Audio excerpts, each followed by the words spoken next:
Hello, today we are going to do question number 18 of exercise 5.2 arithmetic progressions.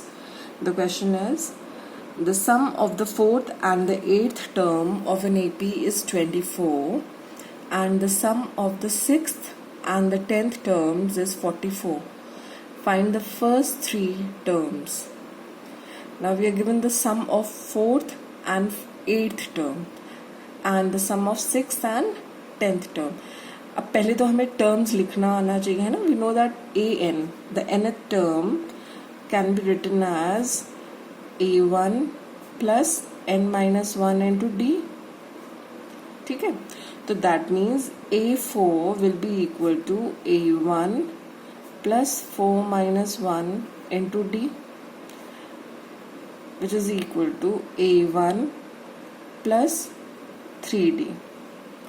अगर यहाँ 4 है तो यहाँ पर 3 है, तो क्या अब आप मुझे बता सकते हैं a8 क्या होगा?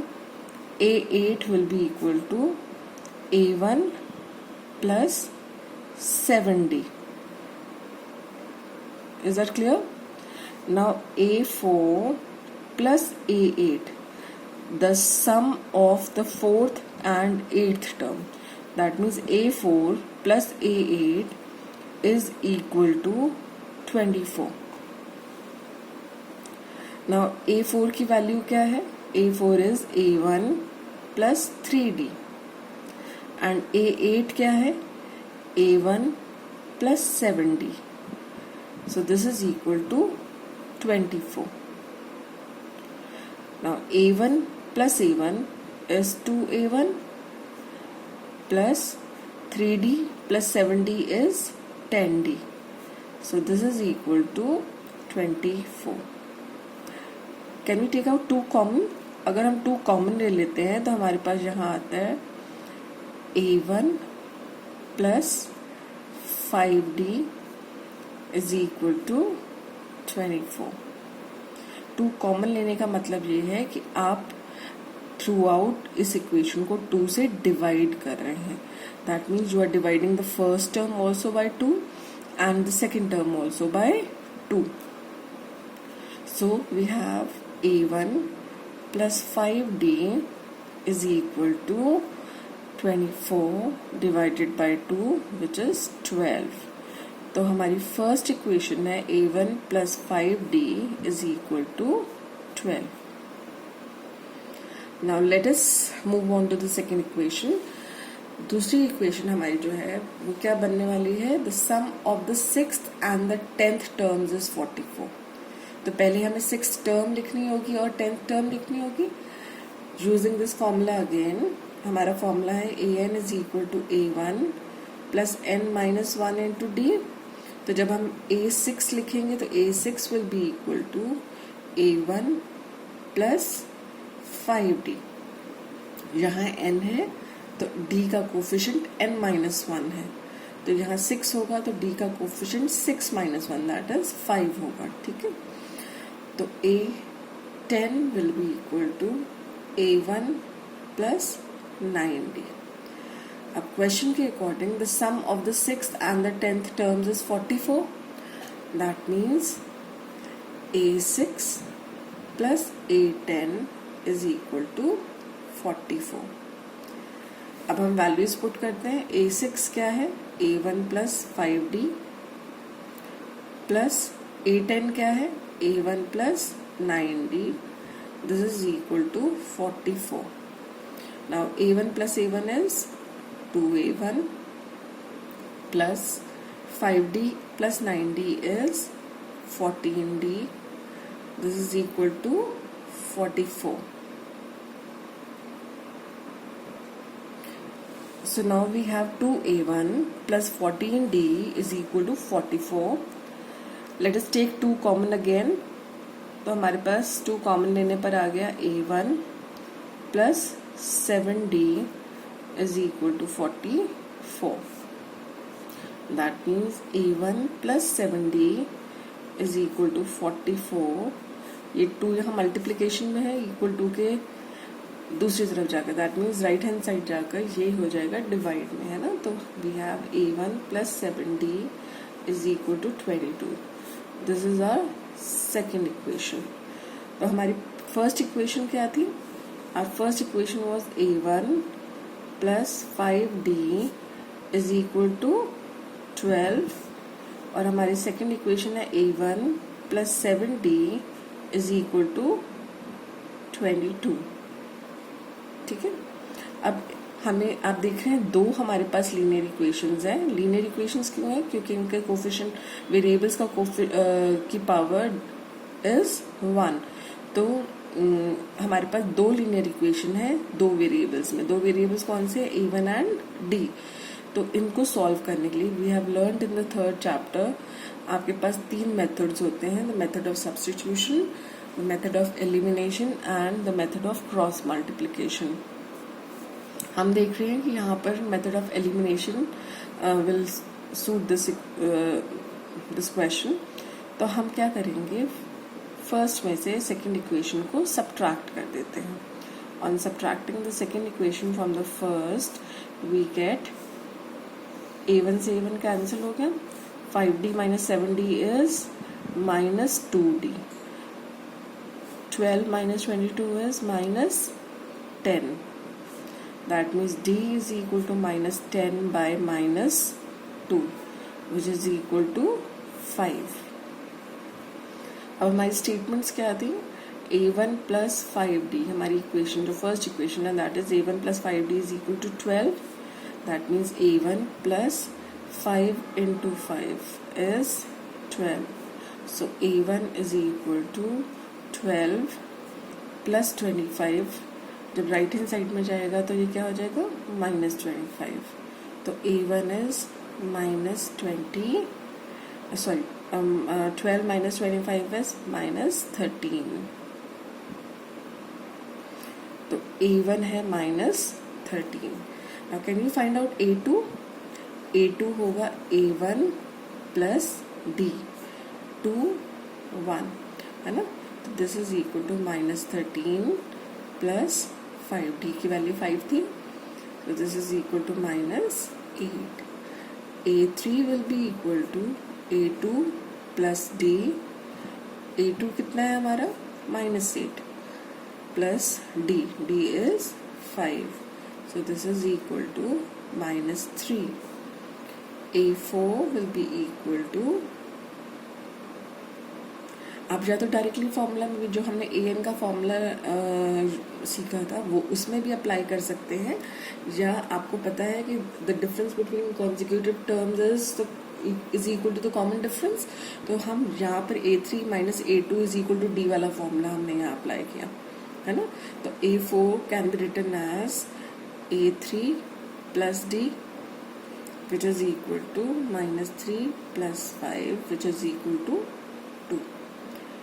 अगर आप ये फॉर्मूला यूज नहीं करते, हम यहाँ पे कौन सा फॉर्मूला यूज कर रहे हैं? a3 minus a2 is equal to d, a4 minus a3 is equal to d है ना।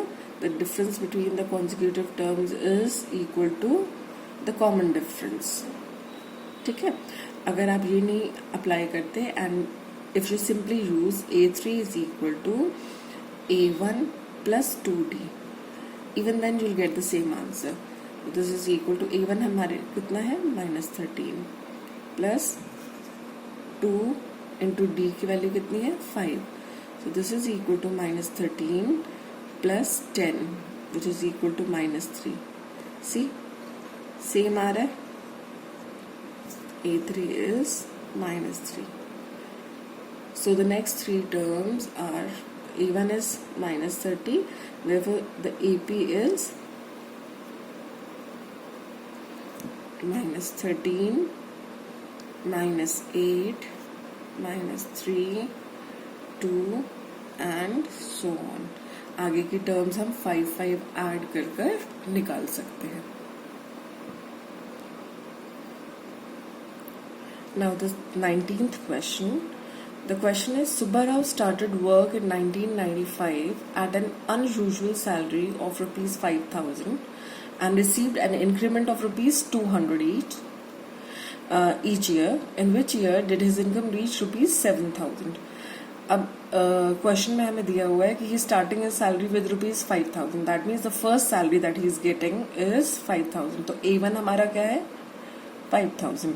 अब हर साल उनको कितनी इंक्रीमेंट मिल रही है ₹200, that means the common difference will be 200, क्योंकि 200 का चेंज हर बार आ रहा है, हर साल कितने रुपीस का चेंज आ रहा है 200 का। So that change, that constant change is called the common difference. तो यहाँ पे आपका कॉमन डिफरेंस हो जाएगा ₹200। और हमें दिया हुआ है कि आपको ये पता लगाना है कि किस ईयर में उनकी जाकर सैलरी ₹7,000 हो जाएगी। So you are given AN over here, आपको AN गिवन है और आपको N पता लगाना है कि किस ईयर में जाकर उनके after how many increments will his salary reach 7,000। ठीक है, तो हमें क्या स्टार्टिंग में हमें क्या दिया हुआ है A1 is ₹5,000 and D the common difference is 200. Let us not write this here. Let A1 be 5,000 and D is equal to 200. अब हमें ये पता लगाना है कि in which year will his salary be ₹7,000. तो AN is given to us. AN is 7,000. अब AN का फॉर्मूला अगर हम अप्लाई करें तो हमें पता है AN is equal to A1 plus N-1 into D. That means this is equal to 7,000. अब A1 कितना है 5,000 plus N-1, D is 200 is equal to 7,000. That means N-1 into 200 is equal to 7,000 minus 5,000. So N-1 into 200 is equal to 2,000, or N-1 will be equal to 2,000 upon 200. So N-1 is equal to 10 or N is equal to 11. ठीक है, अब N is 11. What does that mean? अगर आपको year calculate करना हो तो how will you find out the year, कि किस ईयर में जाकर उनकी सैलरी 7,000 होने वाली है। तो आपने देखा कि ये स्टार्टिंग फ्रॉम द ईयर 1995। अब after N is 11 means the 11th term is 7,000। अगर हम स्टार्ट कर रहे हैं 5,000 से तो 11th term will be 7,000, but 11 terms लाने में how many increments are there. अगर आपका this is the first term, तो फर्स्ट टर्म से सेकेंड टर्म में this is the first increment. जब हमारी सैलरी 5,000 से 5,200 होगी तो this will be the first increment. From 5,200 to 5,400 this will be the second increment, है ना। ऐसे ही अगर हमारी this is the 11th term, तो how many increments are there. आप देखेंगे 5,000 to 5,200 इज फर्स्ट, दिस इज सेकेंड, तो देयर विल बी 10 इंक्रीमेंट्स बीच में, है ना। सेकेंड टर्म पे फर्स्ट इंक्रीमेंट, थर्ड टर्म पे सेकेंड इंक्रीमेंट, इसी तरह से 11th टर्म पे 10th इंक्रीमेंट होगी। ठीक है, तो 10th इंक्रीमेंट मतलब after 10 years of job his salary will be 7,000. So if the salary is in the year 1995, the increment, first increment will be in 1996, second increment will be in 1997, है ना। तो आप देख रहे हैं after 10 years his salary will be 7,000. 10 years मतलब 1995 में आप 10 ऐड करेंगे तो that will be equal to 2005. So after 10 years his salary is going to be 7,000 rupees, 7,000. I hope this is clear to you how we are getting this. 5,000 to 5,200 is the first increment, है ना। तो second term पे we have got the first increment. 5,400 पे we have got the third term पे we are getting the second increment. तो 11th term पे we'll be getting the 10th increment. That means he'll उनकी 10 years of job will have completed by then. तो अगर if he has started from 1995, तो after 10 years the year will be 2005. In the year 2005 his salary will be 7,000.